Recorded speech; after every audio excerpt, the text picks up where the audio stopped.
Just a little detail I want to point out. Again, this insulation is 3.5 inches, which just is the right size when you're at the top here, but it's too deep for the 1 3/4 inches, which is at the end of the rafter here. So what I'm doing is just peeling a short layer off.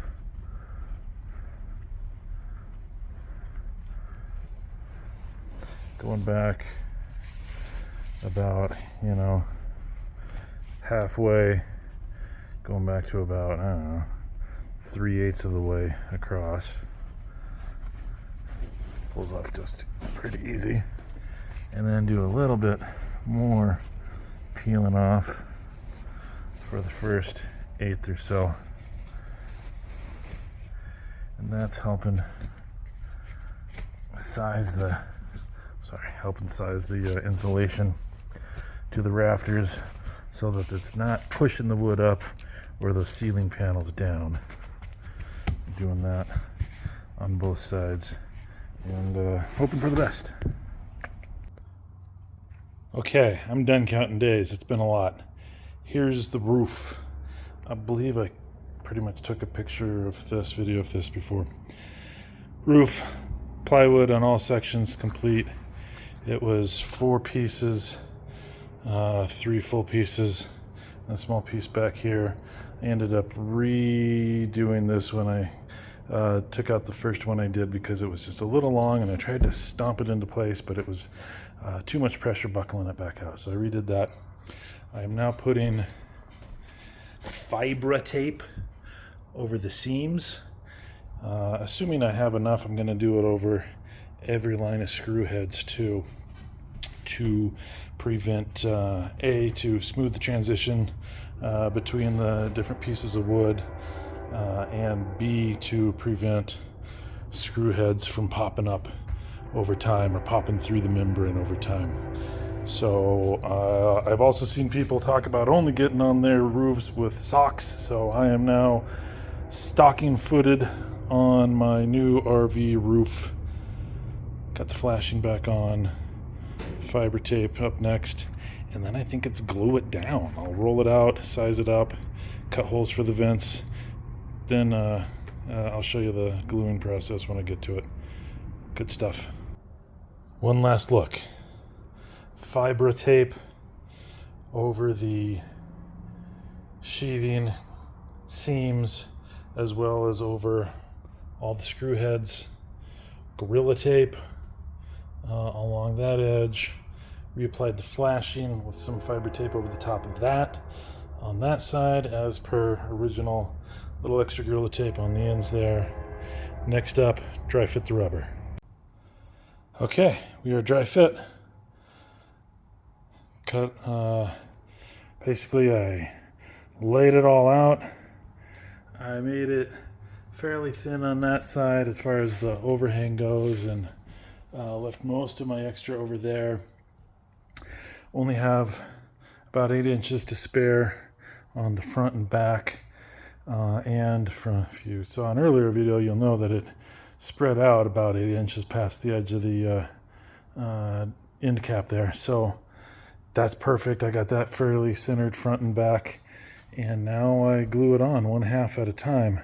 I think I'll flatten this out, roll that back half, roll out the glue, lay it out, and just do it from that. Do it like that.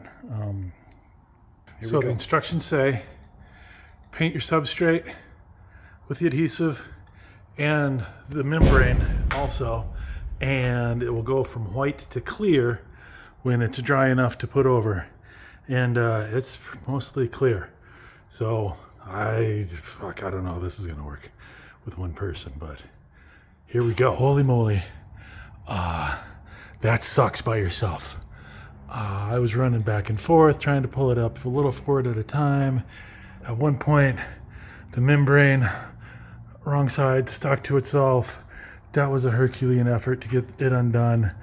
There was a couple of big air bubbles in there. I had to wrestle the adhesive back to try to smooth those out. something I learned is this EPDM is very forgiving with those wrinkles. So it was, the ones I found were actually not too hard to brush out. There's some advice for me to do that. I think we're doing pretty good. That's the AC vent. That's the bathroom vent. I about got to wrap it up for today, so I might do the other half tomorrow. Maybe enlist a friend. I don't know. Oh God, that part sucks. So I have both halves of the rubber on the camper roof glued down. It was nerve-wracking for a number of reasons. One, getting it all to come out smooth while rolling it out by myself and not having any big holes was a challenge. And a lot of running back and forth and panicking as I pull it back up, and it's very sticky, and trying to smooth out some air bubbles that were in there. Second one was the second half I did on a much cooler day, and I was worried that I didn't let it set up enough, or that it wasn't setting up well enough when I laid it out, because immediately after I laid down the second half, it wasn't sticking nearly as well. But I am back here a day and a half later, and it is holding really well. Maybe not as strong as the first half, but it's a lot better than it was. I think it's going to keep curing up okay. Lesson learned is, if you remember, I put a bunch of Gorilla Tape over this gap on this side. There's a metal flashing over most of it on the other side. I thought I'd do something to try to seal this little gap here, and I put Gorilla Tape over it. And it turns out the glue does not stick to Gorilla Tape very well, because when I was testing out my adhesion on the second half back there, it came up really easy on the Gorilla Glue, fairly easy on the Gorilla Glue, and then stuck really well when I got to the wood. So I think the Gorilla Tape, I should say Gorilla Tape, I think that was a mistake. So I've taken that off. Also, you'll notice all these tarps and a router here. Here is a scary part I'm going for, which I don't know if you're going to be able to see it from here, but there are pieces of this roof where the laminate siding comes up taller than the roof sheathing, which means my rubber comes down like this and then goes up and over. And I noticed even back in the day, before I started this project, water was pooling up over here in this area. So like right here, again, I don't think you can see it very well here, but this is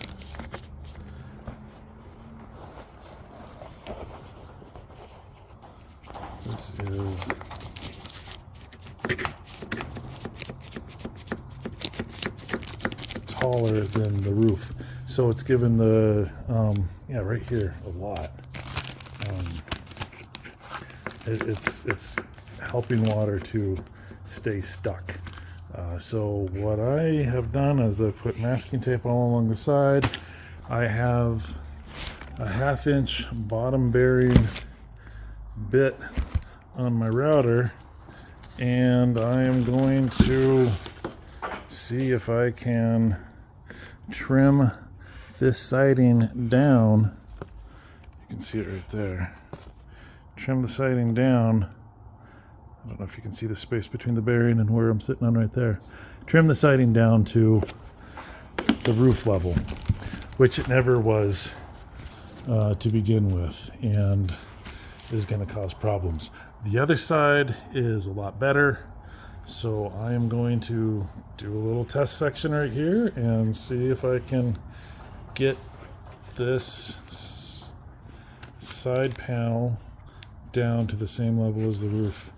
And I am nervous, but whatever.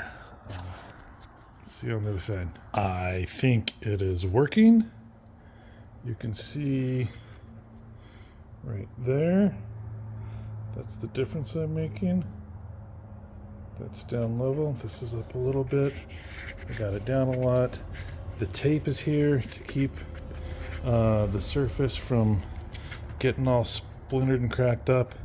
The plastic is where it is to keep the sawdust from getting onto the rubber, some of it which has some glue on it still. I'm going to do the whole length and then come back with the shop vac and hopefully not have a lot of debris where I'm going to be painting glue down. But this is, I believe, working. Okay, you can see that difference there. It's going to be a lot over here. I'll take a picture in a second. I am pleased to announce that yes, you can use a 1/2 inch bottom bearing router bit and get your trim on the side exterior panel all the way down to the roofing level, and it's going to make a nice smooth roll off from my water. Here we are. Not flawless, but I am pretty pleased with my efforts here. I think I've done an acceptable job. It's covered with rubber. Don't step there, that's the AC vent. I put the trim back on, I reassembled this bad boy, I'm getting there. Like I say, not quite flawless, but pretty good. I hope.